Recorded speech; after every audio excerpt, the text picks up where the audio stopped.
Viewers and subscribers, welcome back to the channel. Thanks for joining us again in another one here on the Coach's Desk. Trusting that everybody is doing well and everybody is doing all right. So in this one, we'll be talking about the whole Luzon Diamond League. We're just gonna do a preview, but we'll be specifically talking about Oblique Seville. Before we get into the details, please like, share, and subscribe to the channel.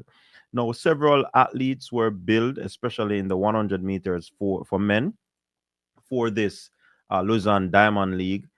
They had Kenny Bednarik and Kishane Thompson. They were a part of this massive lineup. I think this also would have been another prelude to the World Championship. However, we all know that Kishane and his team decided to, pull him from this meet for whatever reason. We're hearing about a shin situation, but I'm not going to be pronouncing that. You know what I mean? Um, but the field is still a stacked field. Yeah. And, you know, we have Akeem Blake, Brandon Hicklin, Zarnell Hughes, Courtney Lindsay, Noah Lyles, the father hype himself, Timothy, Oblique Seville, the Sevillians there, happy to see him, and Akani Simbini. Now, like I said, this is a very stacked field. Kishane Kenny and probably Let's Sealy would have been the missing persons in this field again. Yeah, so it is a very, very, very good field to have these men competing against. Now, Oblique Civil will be going in this race again. He faced Noah Lyles early in the season, right? And Oblique obliterated that field. Noah was just, getting into his running. I think that was his first 100 for the season. Then um he faced Kishane Thompson, lost to Kishane Thompson. Several persons spoke about he walked down Kishane and all of these things. And they didn't say that when he run against Oblique because Oblique dismissed him. And I put it to you that Oblique will be obliterating the field again. Now, if if that happens, then I mean Oblique's confidence will be sky high. I think how many times they met last year? I think they met once at the Racers Grand Prix, and then the other time that they met was in the um Paris Olympic Games. I think it was the semifinals, yeah, and the finals. So for Oblique to be in Diamond League, it is a rare thing, but it is something that I've seen his coach trying this season, and it seems to be working for them. Yeah. It first started out with the Grand Slam. He was doing two events, and now it is with the Diamond League. This is actually Oblique's second Diamond League race, in his career, second Diamond League race in his career. So with how Oblique runs, very technically sound sprinter. I certainly see Oblique doing some great things in this one. Yeah, I believe that Oblique will stomp his authority and class in this one. Noah Lyles is a true competitor, father hype. We call him father hype. True competitor. He has a steel mind, mentality of steel.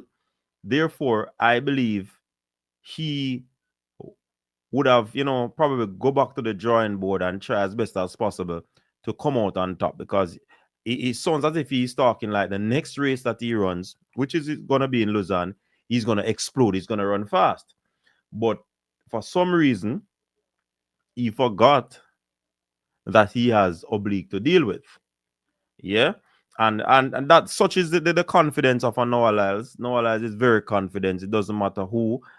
Someone said to me, or in a comment that Noah Lyles video was running when he did the interview, everybody would have thought that Noah Lyles actually won that 100-meter. How he was talking, the confidence that he exuded, yeah, spoke about defeating all of these 9-7 runners, you know. So Noah was full of confidence, yeah.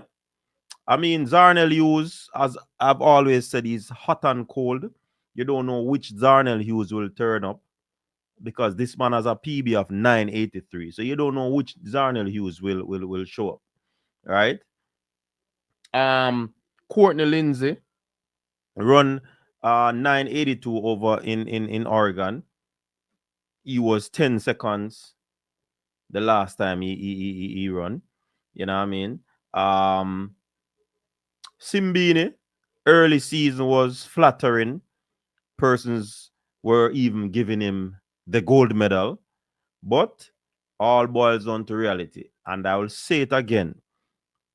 I was the one who said that Simbini is running off his indoor form.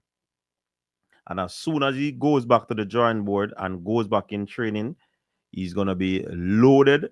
And when him start run again, it seems as if at the same Simbini this, it is the same Simbini. But he was running off the peak of the indoors. All right. Now, Akeem Blake, we have not seen Akeem go sub 10 since trials. Let's hope that he can, you know, put on a show in this one. And I mean, whether he breaks it yes or no, neither here or there to me. I'm just expressing my thoughts. Yeah.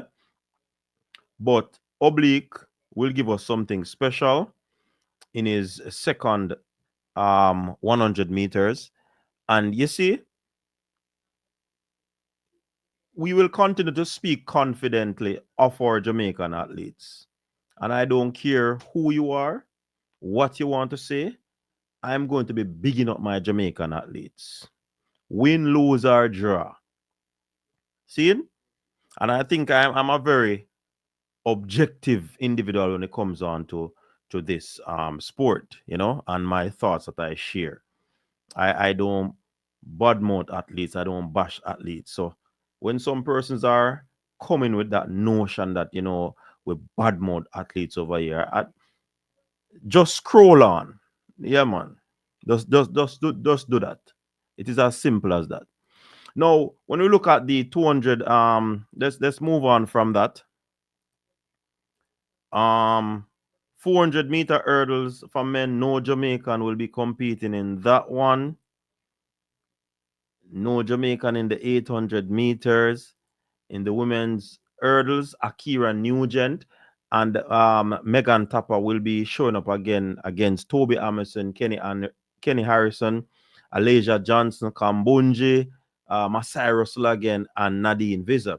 Hey, you know, some really look upon the race with Nadine and Masai at the last meeting. And me I tell you, you know, very, very, very good run from Nadine, you know. Nadine did 12-2-8 in the first round, you know. And when we look, I think they were about the fourth or fifth hurdle or sixth thereabout. I can't recall on offhand. But Nadine was right there with Masai, you know. And she clipped that hurdle. And Masai went on to win, what, 12-1-9? Nadine, me thinking a very good form, you know. Watch out for that girl there. Megan, I think she will bounce back. What I heard is that Megan is probably tired. Let's see how she can recuperate from that. Akira seems to have lost her race sharpness from the break that she took. That is my observation. So let's see with another race how she maneuvers those hurdles. Yeah. But I'm looking forward for better performances from Akira and Megan Tapper in this one. So we're gonna be having another. I remember I always saying to people, these ladies, they go up against each other. The hurdlers, you might wonder why they don't back away from each other. It is because the hurdles is a rhythmic event, and they have to get that sort of competition against each other with fast hurdler on the right, fast hurdler on the left, so that they can build that momentum, build that cadence, that rhythm going into championship. Because if they don't, you can just show up and you see big field, big name to your left, big name to your right, and you might chicken out or freak out. So I love the fact that these ladies are always performing because of the hurdle. The hurdle is the factor in this one. Yeah. So I wish Akira and Megan all the best in this one. In the long jump, we're gonna be having Tajay Gale, Kier McLeod, sorry, will be competing in this one. Certainly love to see some improvement on their part. Wayne Pinnock is also completing. They'll be going up against Tentaclo, Furlani, uh, Simon. Good field they're going up against. Yeah. So let's see how that one goes. Not a lot of Jamaicans will be competing because Sherika also not in the 200 meters, and the other events, no Jamaican. Ansley is not in the 110. No women actually in the 400-meter hurdles for Jamaica. So it is what it is at the moment. I'm looking forward for a tough race for Oblique. But the civilians, don't worry on yourself. Oblique will be representing the civilians. You see me? Yeah, man. Big up on yourself. Stay safe now, people. Until next time. Peace.